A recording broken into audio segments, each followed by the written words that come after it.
and Yes. the people who can sometimes be afraid Yeah. to voice their opinions. Yeah. How would you tell them to deal with that without, feeling like they're giving up one thing for the other? Advocacy could be done differently by different organizations. So, The most difficult is the organization to do it itself. You'll be confronting others. Okay? This is the most difficult one. Okay, that's number one.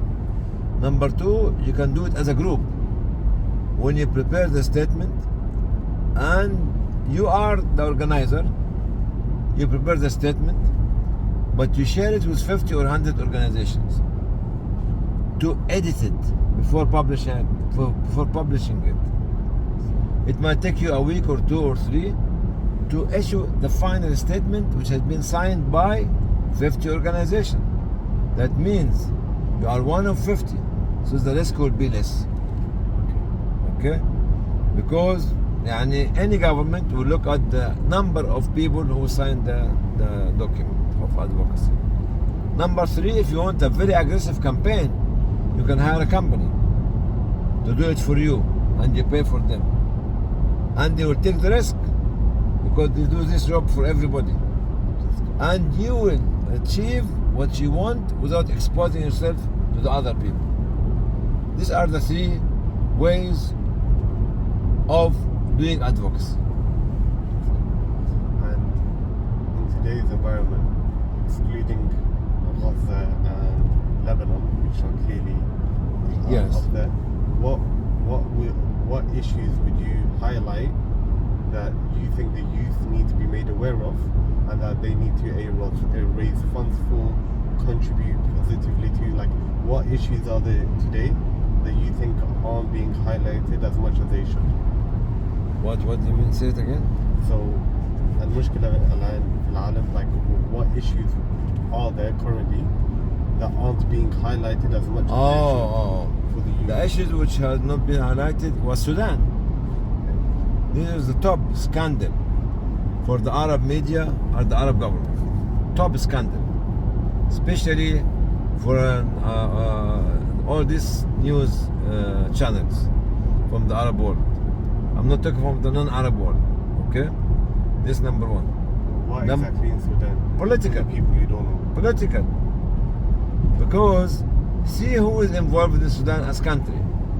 What are the countries that actually behind the conflict in Sudan? And people and a country relationship to another country make them to shut up, don't open the discussion, unfortunately. This is number one. Number two, the Uyghur in China. 1 million people in concentration camps. None of the Arab countries or the Muslim countries speak about them. You know why? Because of China. Because China and the relationship with China. Okay? Myanmar, which is Rohingya. Same. Yani economical pressure on China and on Myanmar could solve the problem. Because we use their goods. Economy could be a weapon that actually you sort out the problem of those people. This is Myanmar and Rohingya. The other one, which is Kashmir, Kashmir, the Kashmir problem and the Muslim minority in India. Only the Muslim minority in India or the Muslim from Asian background speak about it. Not the media from the Muslim countries or from the Arab countries, unfortunately. Another problem in Central African Republic, CAR. Ethnic cleansing and displacement of Muslims for the last 10 years or more. Who's talking about it? Nobody.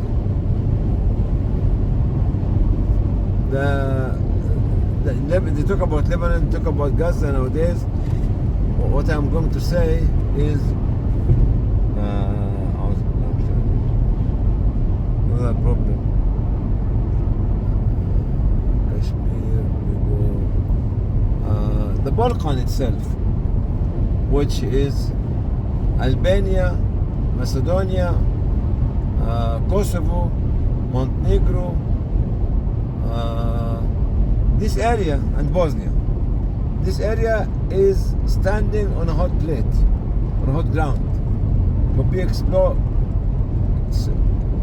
be exploding at any time. Nobody talks about it. All this kind of things has to be highlighted to everybody to understand what's happening there. The issue of Democratic Republic of Congo, which is mainly non-Muslim. Absolute theft by international companies. Absolute theft, unfortunately. So this kind of things, even Ukraine, why don't you speak about Ukraine? Is it because they are not Muslims, we don't speak about the rights? No, we have to speak about the rights as well.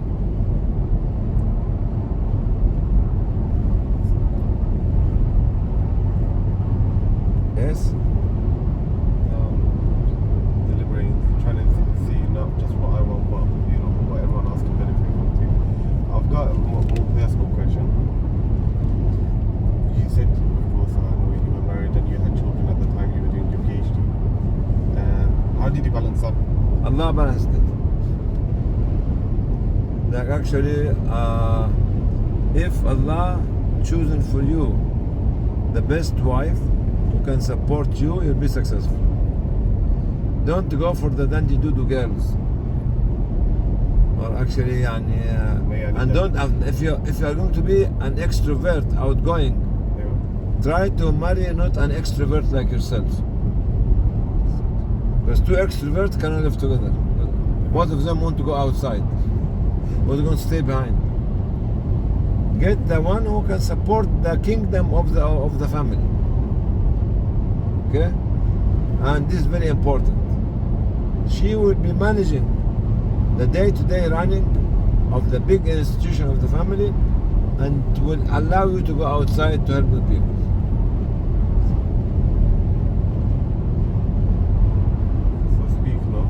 What he said, speaking of, because you were saying marry the right woman. What criteria do you have for the right woman? Ask Allah to guide you to the best girl, best woman. Allah put Muhammad put 4 criteria: beauty, family, wealth, and deen. But he told you marry the one with the deen, better than, because beauty will fade sometime. Words can disappear. Family is so what? But the deen stays.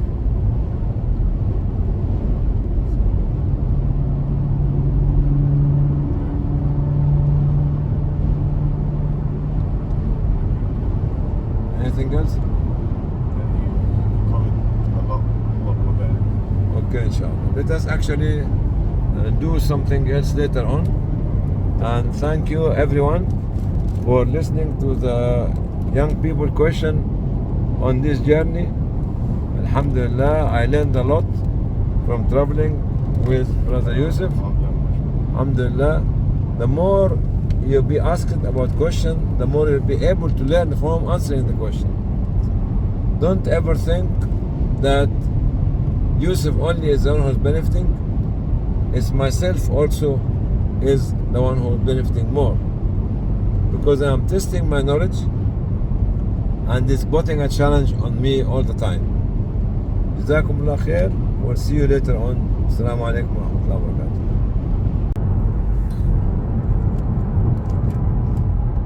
Assalamu alaikum wa rahmatullahi wa barakatuh. Today we are traveling with Dr. Yousef Abdoun.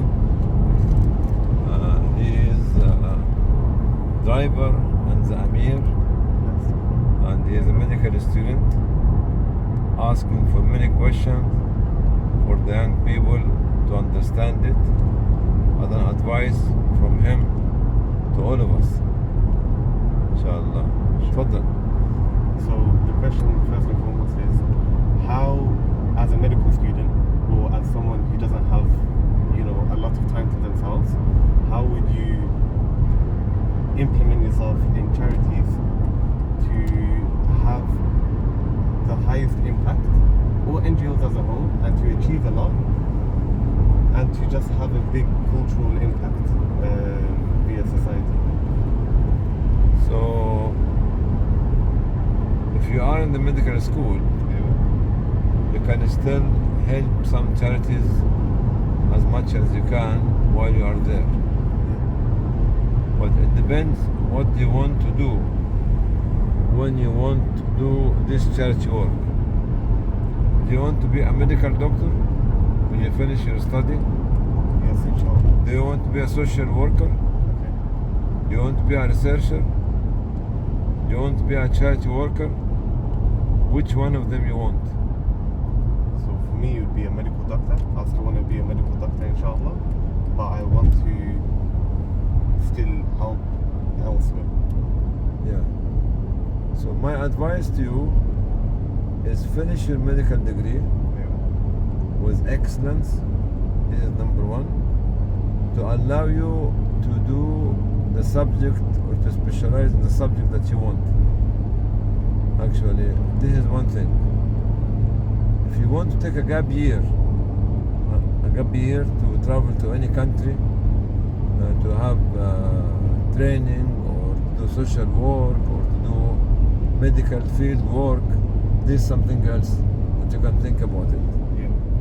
But if you are at the final stages, you need to finish this, which is if you are the third year or the fourth year or the fifth year, I think you need not to break the study for another gap year, and you finish this. After you go to the degree, you want to go to Africa or to Asia for charity work as a gap year for a year, this will be an added plus, an added value on your CV. Actually, especially if you go to Pakistan, you go to Afghanistan, you go to Europe, which is Balkan, Bosnia, Kosovo, Albania, Macedonia, or you go to African countries. So this will be an added plus for you, and will give you a different dimension of what you need to do in the future. Okay, and let's say I want to establish myself within a certain charity, like Dr. Zidal Borders, as we were saying earlier. How would you best go about that? If you want to be established inside Doctors Without Borders or any medical organization, Yeah. you start as a volunteer and you be on their mailing list. Whenever they want some people for emergency, they'll call you till you become one of the people that they rely on them. Actually, quite a lot of people go with Doctors Without Borders or with Islamic Relief or other organization, and they go for one trip and they don't go back again. But if you want to establish this route, actually you at least tell them available once or twice every year, so they'll be using you as one of their assets. What else? No, okay, so now I'm established as an asset. What next? Next, it depends on you. If you want to carry the research career in your career, that actually you want to specialize in something, there's no limit for specialism. So, and the research is the key for that. So, whether it's actually surgery or medicine, or orthopedic, or ear, nose and throat, or blood, or oncology, or gynecology and others.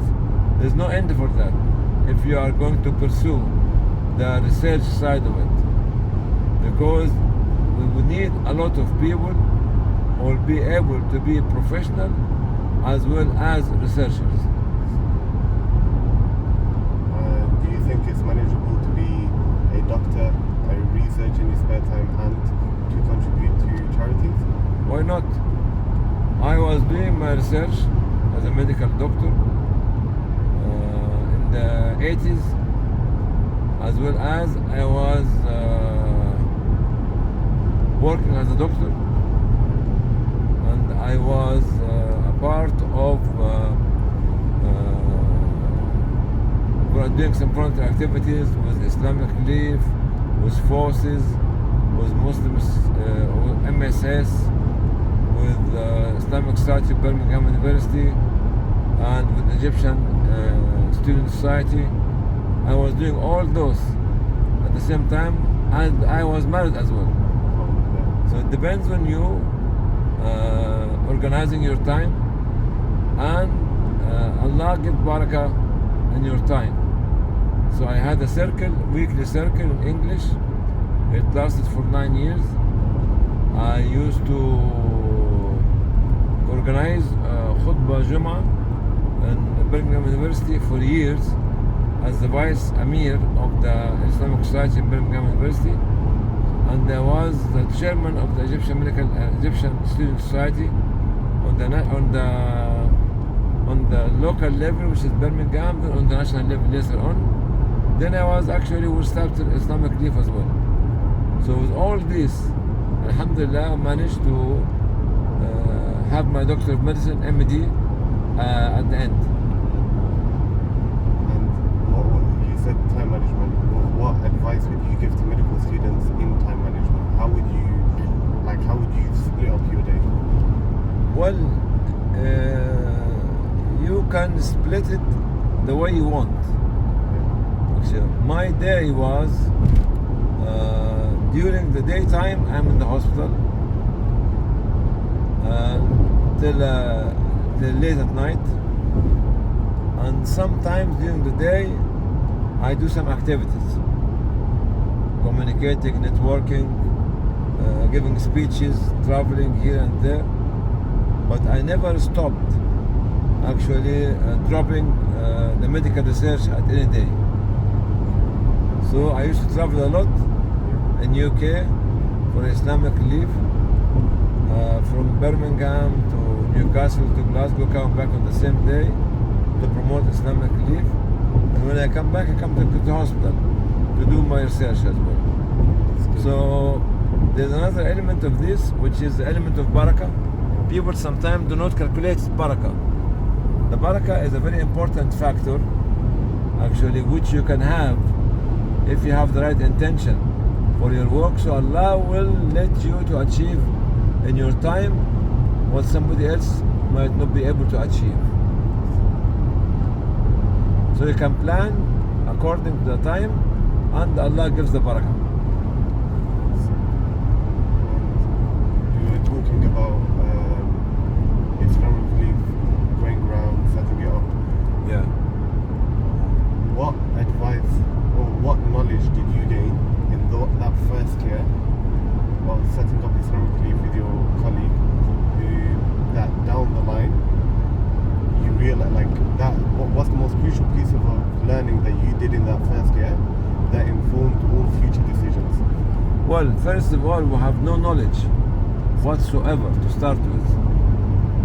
No knowledge whatsoever to start with. That's number one. No resources whatsoever.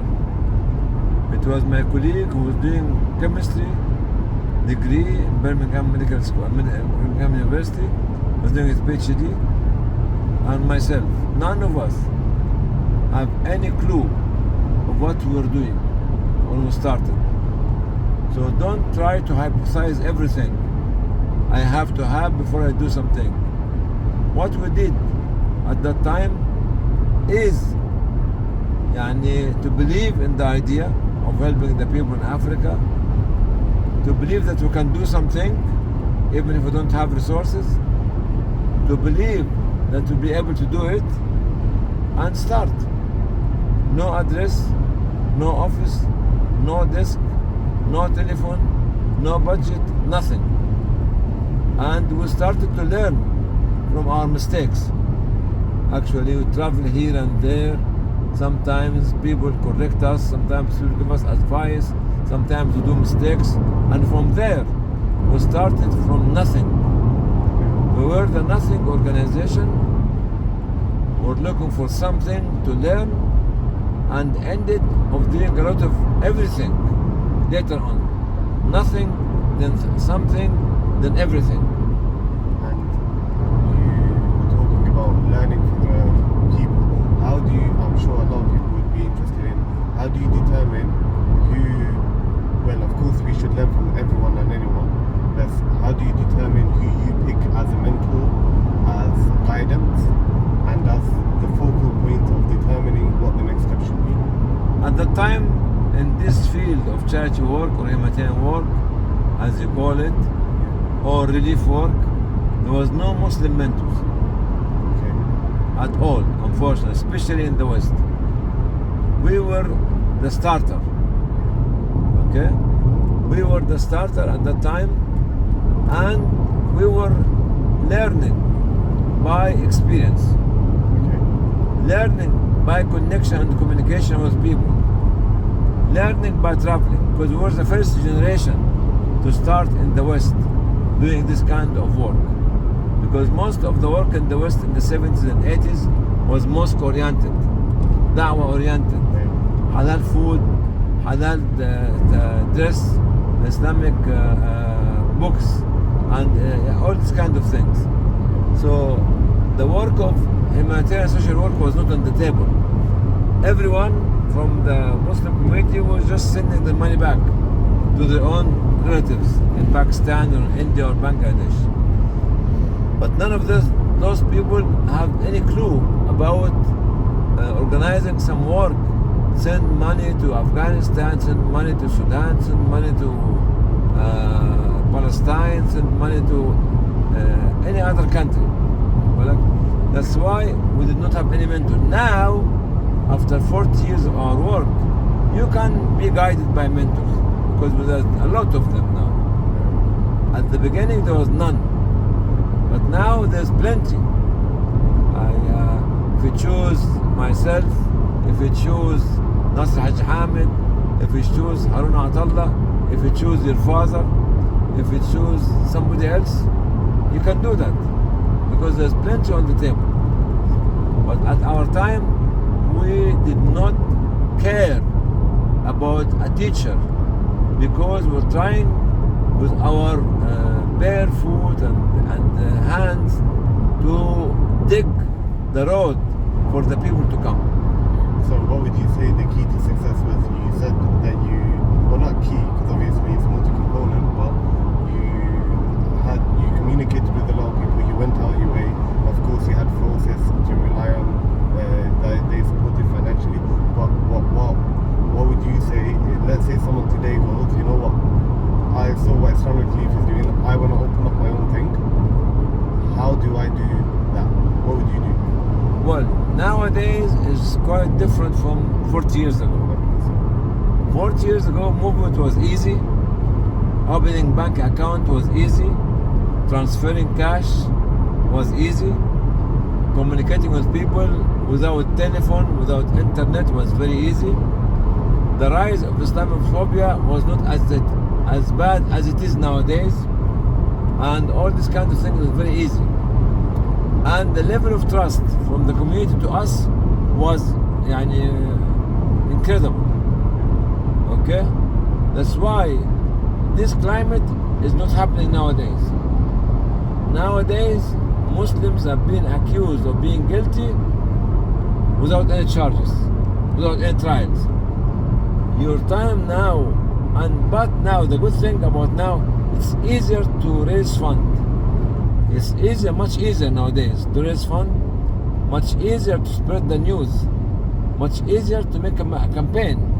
Not like at our time. Our time we used to walk it. To walk from door to door, from street to street, from town to town, from country to country, because there was no telephone. There was no, everything on the media was done by our hand, unfortunately. Nowadays you can sit in a room, get your telephone, or get some other devices and make your media campaign. You go to lunch good, you raise fund from the first day from people that you don't know. In the good old days, most of the money used to come to us from people who used to know. Okay. this kind of things you have to, at the moment, if you want to start, you have to seek an advice nowadays. Actually, because there's many regulation nowadays for how to raise fund, where to spend the fund, how to transfer fund, and all this kind of difficulties. Not like in the good old days, a lot of charities used to carry cash in their own hands and distribute the cash to the people whenever they go, which is not happening nowadays. You mentioned something important earlier where you said the entire community trusted you. That's Well, right. Of course, as I'm sure you're aware, charities these days, they don't have that same reputation as they did before. What with all the scandals here and there and how people view them, how would you counteract that? What would you Well, do to what you need to counteract do is to be very honest, very transparent, very open for criticism, okay? Very open for people to come and talk to you and ask you the difficult questions. Don't hide anything, because what you hide today will be seen tomorrow, unfortunately. And if you do a mistake, admit that you have done a mistake. If you are spending money on administration, say it. Because nowadays, young people are trying to say 0% admin cost. I'm totally against it because it's a lie. Nothing is for free.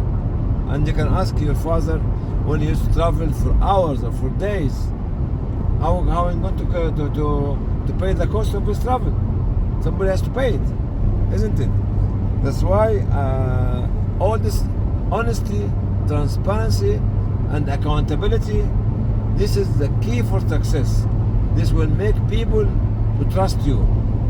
I tell you something, once upon a time, maybe 10, 15 years ago, more than that, more than 15, 20 years ago, some of the organization or some people always say about Islamic Leaf, they spend 30%, 20%, 15%. Actually, try to make a rumor to stop people actually from donating to them. There is no international operation less than 15 to 20%. I'm just telling you. And take my words for granted because I've seen it for the last 40 years.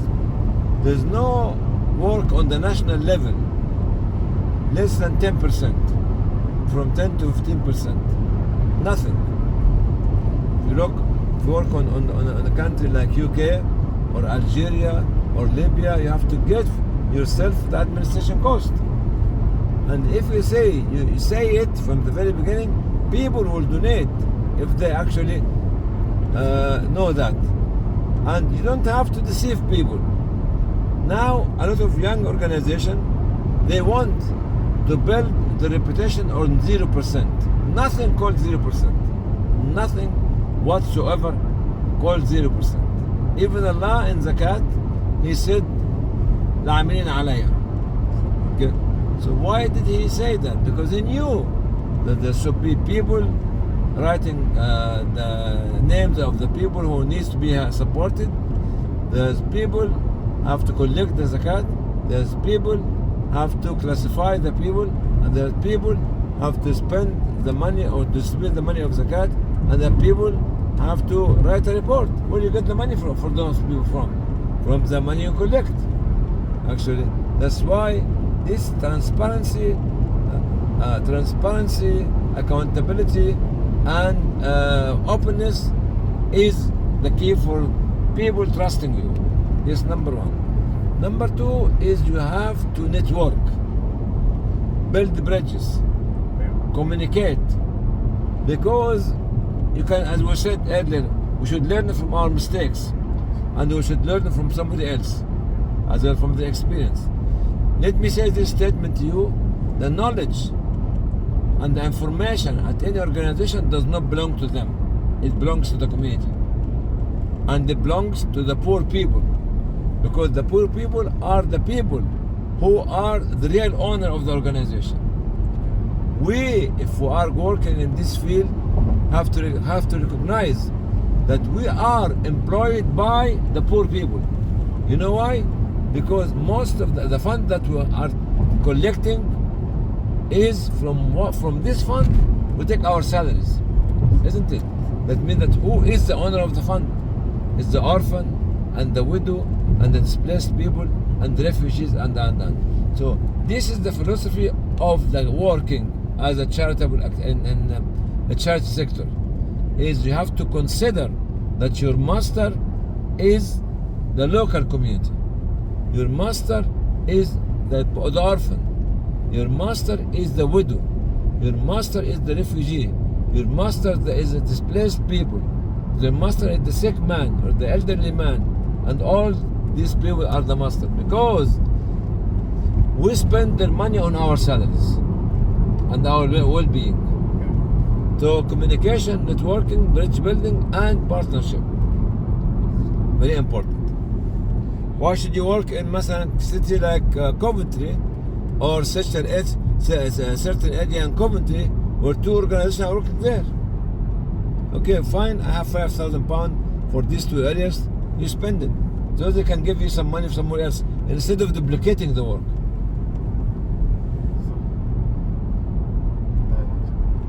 You've had a lot of experience, teaching social skills, networking, all of this to companies, and just guiding them.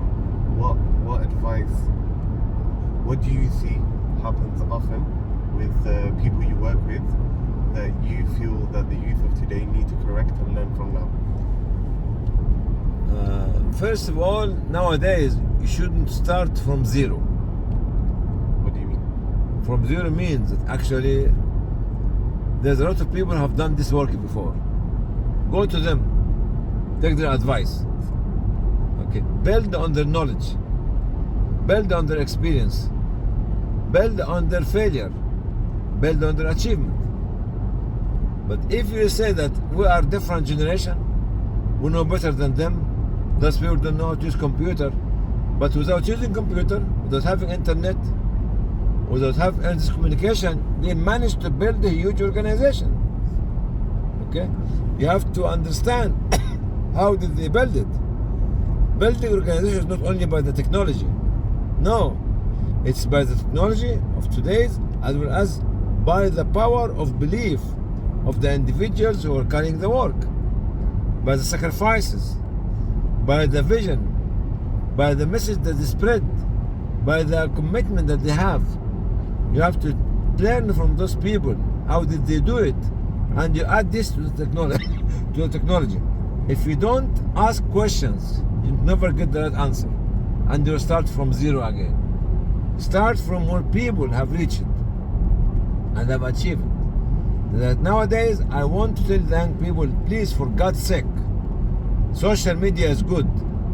It's going to give you something good, but not enough. How it has been done by other people, it is different story.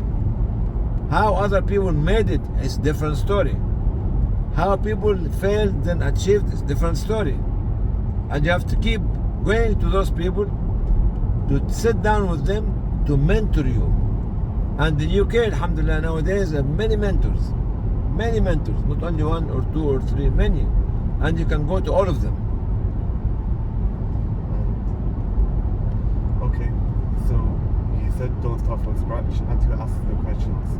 Yeah. I'm sure a lot of people would want to know, Yeah. how do you know what the right questions to ask are if you have no knowledge? There's nothing called right question and wrong question. Ask the things that you want to ask. Yeah. By asking the first question, this will lead to the second question, to the third question, to the fourth question, to the fifth question. By answering the first question and second question, from the answer, maybe the mentor who is mentoring you will open another avenue for yourself. Okay? Or from his answer, you will pick up something else. Just ask. Now we are going to London or we're going to Milton Keynes. Okay? The journey could start with one step, but in the right direction.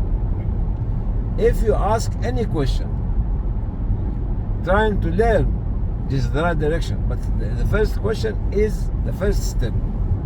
Once you take the first step on the motorway or the first mile, you will be going there after an hour or 2 hours, 3 hours, because you started, You know the way, you ask the people, and within 2-3 hours you'll be able to be there. Without asking, it will be difficult, sometimes impossible.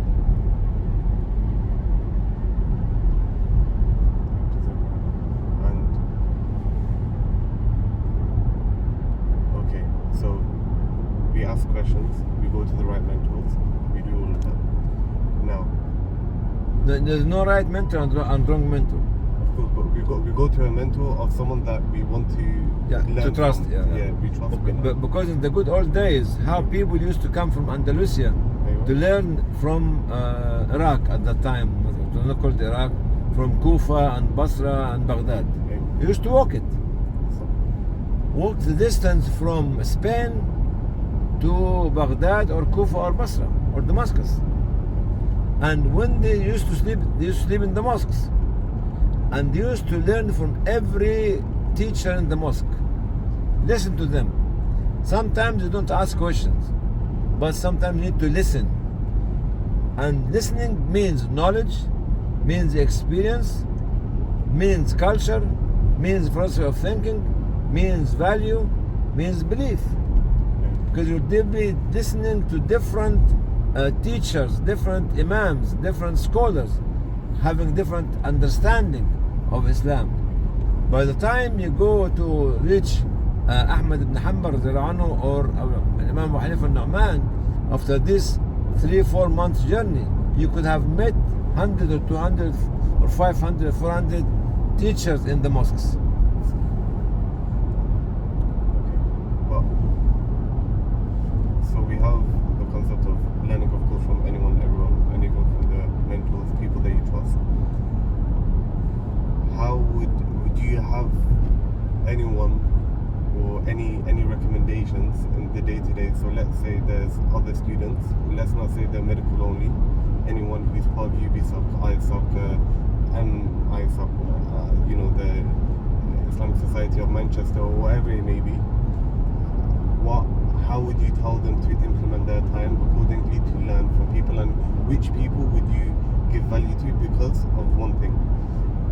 That we, of course, as you know, like with the way that Islam, especially today, people will argue over the littlest to the biggest things.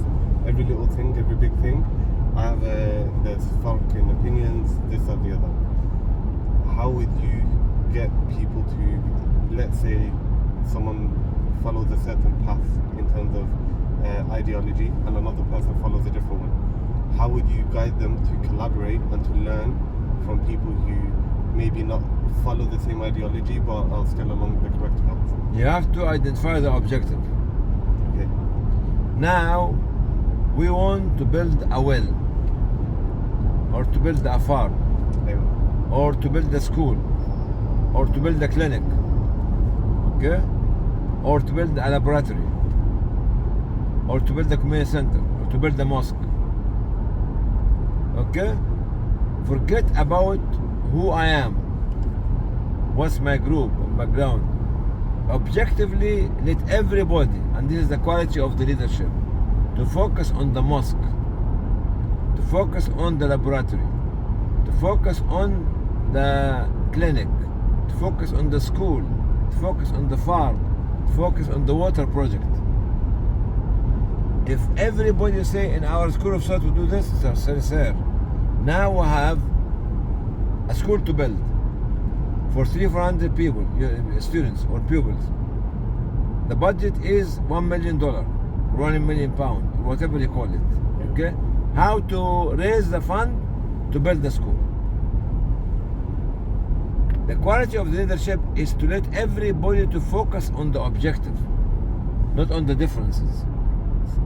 Somebody might come and tell you, yes, our sheikh did it differently. We're not talking about your sheikh now. We're talking that in this village in Sudan, we want to build a school for 500 students. Costs this amount of money. Let us raise it together, the money. Let us spread the news together. Let's make media campaign together. It has this school to be built with our name together, not actually our sheikh or our group or our school of thought. Knowing or uniting people on one objective is very important to sideline all these kind of differences of understanding Islam. And where would you say the midpoint is, or the balance is, on holding onto your identity today as a Muslim without causing too much arguments, but still following firm in your belief, in your ideologies? How would you recommend a student who, let's say they're 18, they just started uni? What advice would you give? Advice to give is to be what you want people to believe in you. You are an entity by itself. You are an organization. You are a role model. The role model has to show himself or herself to others in behavior, in manner. Because the most important thing for the young people when they want to work in the university, they should behave like becoming role models. The manner, behavior of those people is the most crucial and important things of letting the youngsters to look up at you. Actually, you promise, you will fulfill the promise. You don't lie, don't cheat. Actually, you are working harder than any one of them. So people will look up at you because you give up a lot of time to support their cause. That's how to win the trust of the young student who come to the university. By being yourself and putting the idea on the table, live the mission of the message, and take people with you. And with everything that's been going on, let's say recently, Lebanon, for example, something more contemporary,